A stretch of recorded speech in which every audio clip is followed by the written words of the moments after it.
Hello and welcome friends to this session on Consumer Protection Act 1986. Up till now we have talked about the importance of business environment. We have talked about why it is important for us to keep analyzing, keep a tab on the developments in the environment, how these developments can impact our business, and we have talked about how the various forces in the environment, the pestle framework, the political, economic, socio-cultural, technological, legal, ecological and the global forces, they may impact your business. Now we are moving on to the Consumer Protection Act 1986. Before starting Consumer Protection Act, we should understand what basically is consumer protection. So basically it is a social movement to augment, increase rights and powers of buyers vis-a-vis sellers. We have seen that in these type of transactions, when a buyer in a marketplace is interacting with a seller, many a times the buyers are basically the less dominant party in this particular transactions. The sellers are the more dominant party in this particular transaction. Because first thing, the buyers do not have exact information about the quality of the product. It's the sellers which have the exact information. They know what are the issues with their product. In case somehow the buyer is not satisfied with the product, he'll have to basically go to various forums to get his voice heard, to voice his dissatisfaction. On the other hand, seller does not have to worry about anything, because in any case he has already sold and he's got the price which he demanded from the buyer. So many times what happens is, in these kind of transactions, it is the buyer which is on a weaker pedestal, and that is why this particular movement has come up. This consumer protection movement is there, which basically wants to correct this imbalance in the relationship between the buyer and seller. And how do we do that? We try and augment the rights and powers that a buyer has in these kind of transactions. And how do we do that? We basically go for legal sanctions. What is the meaning of legal sanctions? Coming up with laws, coming up with those regulations which augment the right of the buyers, coming up with those kind of economic measures which make the buyer more dominant, and putting moral pressure on the sellers. So these are the ways in which we try to protect and promote the interest of the consumers. So one example of the legal sanction could be this very act that we are studying, the Consumer Protection Act, because of which now the buyers are also powerful. They can also voice their dissatisfaction, and they can look for compensation. They can ask for compensation if they've been cheated by the sellers. Again, economic measures. There are so many economic measures also. For example, naturally, if a particular seller has been duping a number of customers, then it could so happen that the customers which have been duped by the same seller, all the buyers which have been duped, which have been fooled by the same seller, they form a group and then they decide to boycott the seller and they switch their purchase to some other seller. So this can be an example of economic measure. When you go to Amazon and if supposing you are not very happy or satisfied with a particular product, then what do? You do not give it a very good rating. Not only this, you voice your dissatisfaction on the social media. Now this ultimately can lead to the other prospective customers planning to buy from that same seller. They may decide to defer their purchase, they may decide not to purchase at all, or they may decide to switch their purchase to some other seller. So these kind of measures can be taken, and then we can always exert moral pressure on the seller. We can appeal to his sense of right and wrong, and this way we can make him do the bidding of the buyer, and we can ensure that he does not dupe the buyers. So this consumer protection is why a social movement, and basically trying to augment the rights and powers of the buyers. Then, as I said already, the main objective is to prevent the customers from getting fooled, duped by the sellers. Again, one more objective of consumer protection movement is to make government more responsive towards consumer needs, to lobby with the government to tell them that it is important for them to protect the interest of the customers. And this is how Consumer Protection Act actually came into being. So many groups, so many opinion makers, so many pressure groups went to the government and they demanded some kind of legislation which could help them get compensated for faulty services or faulty products sold to them by the sellers. And then the government, having heard the views of these kind of opinion groups and the pressure groups, actually formulated the Consumer Protection Act 1986. Again, another objective is to provide feedback to sellers so that they can understand the need of the consumers. So this is another objective behind this consumer protection movement. You want the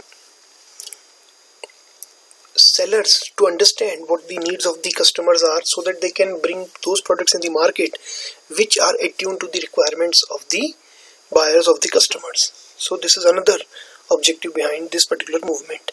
Now let us talk about some of the legislations in India which have been formulated to protect the interests of the buyers, to ensure that there is a level playing ground as far as the buyers and the sellers are concerned, to ensure that the buyers are not unduly exploited by the sellers, to ensure that the buyers are provided all the information that they require while purchasing the product, to ensure that the buyers are not forced into making a particular contract or buying a particular product. So for all these purposes, different legislations have been formulated in India. So we'll have a brief look at all these legislations before actually moving on to the Consumer Protection Act. So this is the first one, Indian Contract Act 1872. And what is the main aim of Indian Contract Act? Buyer may claim damage for breach of contract. So if the seller violates some of the conditions of the contract, whenever a transaction is taking place between a buyer and seller, there is a contract that is basically finalized. So if the conditions which have been mentioned in this contract, they are breached, they are violated by the seller, then the buyer can claim damage. He can go to the court and he can demand compensation for that. So this is what Indian Contract Act 1872 is all about. Then Sale of Goods Act 1930, which talks about warranties for quality and fitness of good. So the provision of warranty is there so that the buyer is assured of the quality and the fitness of the goods. Then we have got the Agriculture Produce Grading and Marketing Act 1937. Here it basically talks about standardization and grading of agriculture produce. Now what do we mean by standardization and grading of agriculture produce? Basically standardization means evolving standards for assessing the quality of a produce. For example, if you talk about apple, you simply don't understand within a particular species of apple. Let's say we talk about the apples which are grown in the Bhavali Ramgarh area, the Bhavali Ramgarh belt. So they are all from the same species. However, within that species also the apples may be of different quality. Some might be rotten, some might be in good shape. So how do we assess the quality of these agricultural produce? And this is not specific to apples, this is specific not only to other fruits, it is for all the commodities, for all the agricultural commodities, be it the food grains like wheat, like paddy, be it the other crops like pulses, like the coarse cereals, be it the vegetables. So the standardization is done in all these cases.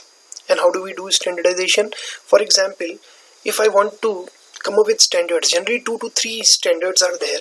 2 to 3 grades are basically defined which will have relationship with the standard of the article, the quality of the article, right?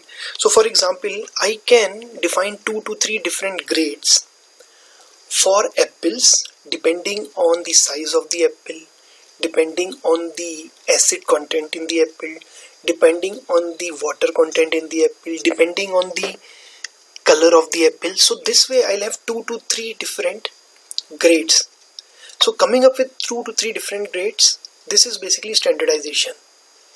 And these 2 or 3 different grades basically are defining different quality levels of the same agricultural produce. So for the same species of apple, we have now got 2 to 3 different grades which basically signal their quality.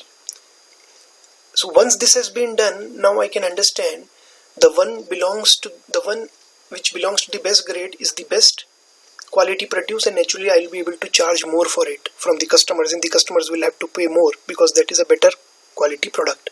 So this is the whole idea behind standardization and grading of agricultural produce.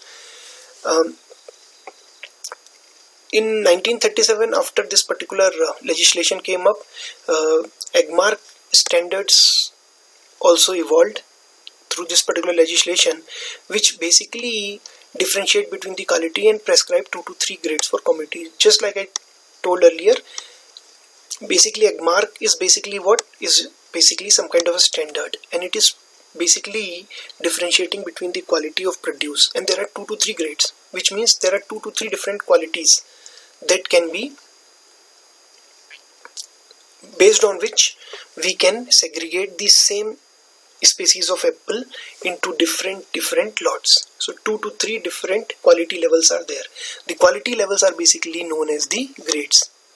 So the grade 1 could be the best quality because the acid content is okay, because the color is okay, the weight is okay, so it could be the best quality. Grade 2 can be the quality which is inferior to the best quality. Grade 3 could be the worst quality. So this way we have basically come up with different grades. Now, as far as Agriculture Produce Act 1937 is concerned, we have got the Agmark standards. This led to the evolution of Agmark standards, which are still in use, and then it was also about regulation of market prices of these agri-commodities. Then let us talk about the Prevention of Food Adulteration Act 1954. Adulteration means mixing those items that can be harmful, that may harm the human body on consumption, or those items which are of inferior quality. So this is what food adulteration is all about. For example, mixing of water in milk can be an instance of food adulteration. So there was this particular act which actually prescribed penalty for storing or manufacturing or selling or even distributing of adulterated food stuff. Then we had the Essential Commodities Act 1955, which regulated the production, supply and distribution of essential commodities. What are essential commodities? These essential commodities have been defined. Close to 60 commodities are there which have been defined as essential commodities. And the whole objective of this particular act was to ensure that these essential commodities, which are very essential, their supply is maintained. There is no disruption in their supply. And this particular act has provision which prevents hoarding. Hoarding means stocking beyond limits in the hope that the stocks would be released when the prices in the market rise. So there could be retailers who stock a particular commodity in the hope of the prices of the commodity rising. Once the prices of the commodity rise in the market, they sell their stock and they earn a higher profit. So this is hoarding, and this has been declared illegal under this Essential Commodities Act. Likewise, black marketing is also considered illegal under this particular act, and this, since prevents hoarding and black marketing, it also ensures fair prices for the customer. So this is the whole purpose of having this Essential Commodities Act. The customers can be assured of fair prices, and they can be assured that there would be no hoarding by the retailer or the shopkeeper or by the wholesaler, because of which there would be no undue price rise. There would be no undue rise in the prices of that particular commodity in the market. So this was the main idea behind Essential Commodities Act. Now we have got the Essential Services Maintenance Act. Now this is basically the counterpart of the Essential Commodities Act. There we were ensuring no disruption. We were trying to ensure that there is no disruption in provision of products being sold to the customers. Here we are trying that there is no disruption in essential services. Now what are essential services? That has also been defined. For example, defense, post and telegraph, and health services. They are all part of essential services, and that is why you probably would have noticed that in so many companies and organizations you might have come across news items talking about strikes, hartals in those companies. However, you would have never heard of the army personnel going on a strike. You would have never heard of doctors going on a strike. The reason is because these services are part of essential services under the Essential Services Maintenance Act, and that is why, since they are part of essential services under the Act, their strikes are simply not allowed in these kind of essential services. So this particular act basically prohibits strikes, and naturally, and this is the reason why in defense and health services you don't find the doctors or the army personnel or even police going on a strike. Standards of weights and measures 1976, basically it is talking about the weights and measures that we use for measurement of a particular quantity when it is exchanged between the seller and the buyer. So labeling requirements were put in place on the packaged goods. So for all packaged goods there would be labeling requirements, and what all should be there in the label. Now what do we mean by the label? Label means whatever is written on the package. It could be a picture drawn, it could be some information given, some technical information given, or it could be some, for example, on the Nestle Maggi noodles packaging, you find so many different information, so many pieces of information given. For example, the nutrition value, for example, the fat content or the salt content. So all this is basically labeling. So whatever has been written on the packaging or whatever is drawn is basically labeling. So here in this particular act, the labeling requirements for packaged goods were specified, and these things were made mandatory. So in case a particular manufacturer is selling packaged goods, he will have to mention these items. This information is what he'll have to provide on his label. This has to be mentioned: name and address of the manufacturer, what is the name of the commodity, what is the quantity. And that is why if you look at any packaged food item, you will find that all this information is available there. Month and year of manufacture and the selling price, everything is mentioned there, just because this is required under the Standard of Weights and Measures Act 1976. Now let us talk about one more. Now this is not a law, this is an organization, the Bureau of Indian Standards, 1986. Now what is the job of Bureau of Indian Standards, 1986? And you would notice that this is the same year when the Consumer Protection Act also came into being. What is the job of Bureau of Indian Standards? Please understand, this is an organization which basically certifies the quality. It basically is a certification agency. It certifies the quality. Now why do we need these kind of organizations, certification agencies and certification organizations? See, when you are going to the market, you are not aware of the quality. Let's say you are going to the market and let's say you are I'll give an example of the ISI mark that we use, that we have on electric appliances. You go to the market and you want to buy an electric iron. So you have gone to the market and bought, but please understand that you do not know, as a customer, you do not know the quality level. You are not also having the expertise to find out the quality level on your own. You cannot conduct a test on your own to find out what is the level of the quality, what is the product quality, you don't have this idea how to find out the quality, you don't know the quality, then it is going to be a big problem. There is a lack of information, and this may cause you to be exploited by the seller, right? So what do these certifying agencies do? They do this quality testing on behalf of the customers, not one customer but on behalf of all the customers. And once they conduct their test and they assess the quality level, they provide certification to the particular product, right? Now the advantages for the buyer, now he has got this assurance that Bureau of Indian Standards, or let us say ISI, has certified this product, which means that this product is of good quality. Then what is the advantage to the seller? Now there has got to be some advantage to the seller also, and that is why all these certification agencies would be paid commission by the seller.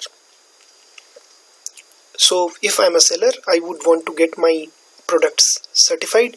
For that, I'll be paying a commission to the certifying agency. Now what is the advantage for me as a seller? The advantage for me as a seller is, suppose I'm there in the market and my products are certified by ISI.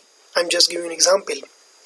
And then there is a rival competitor, there's a competitor firm of mine, but their products are not certified by ISI.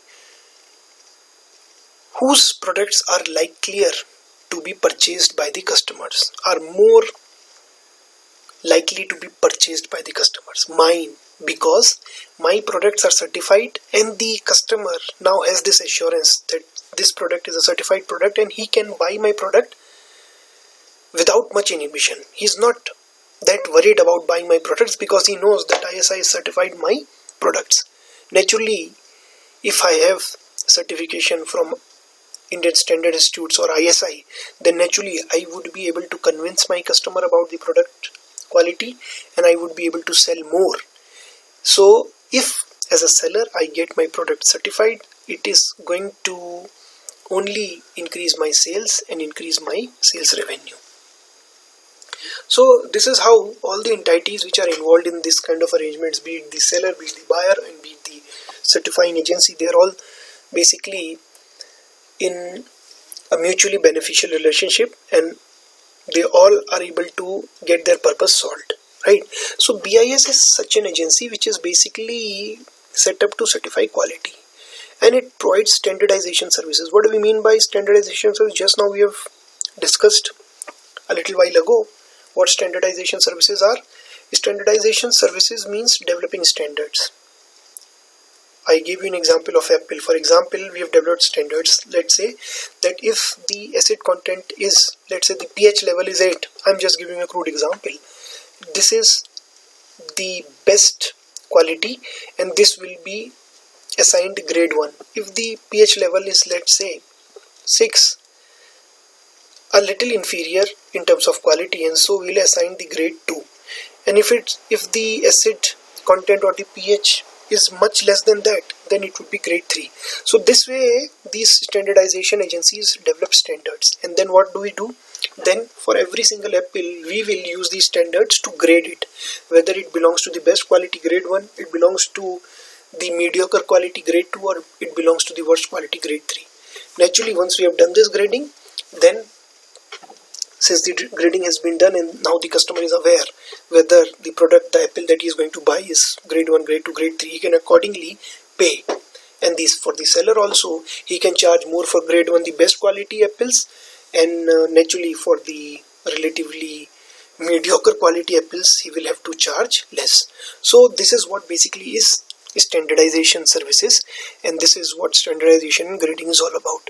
Right, now that we have discussed the various legislations in India, let me remind you that this is not there in the syllabus as such, but you should know, because you have to study about Consumer Protection Act, but you also have to study about consumer protection, and therein if you quote some of these examples, naturally it is going to fetch you more marks. So you don't need to cram them all, you simply need to have a little bit of an idea as to what particular act had what kind of a provisions. For example, Essential Commodities Act, basically it ensured regular undisrupted supply of essential commodities. For example, the Agriculture Produce Act 1937, it basically provided for the standardization and grading services. So this kind of idea you should have, and if you quote these examples, it is certainly going to fetch you more marks, right? Now that we have discussed the earlier legislations, we will move on to the Consumer Protection Act 1986. But we'll be doing this in the next session. In the meanwhile, I've given you a brief idea of what consumer protection is all about, what are the main objectives of the consumer protection movement, and we have talked about those legislations which have been formulated, which have been designed, formulated, which have been implemented in India to augment the rights, to increase the power of the customers in the marketplace. So thank you very much for your time.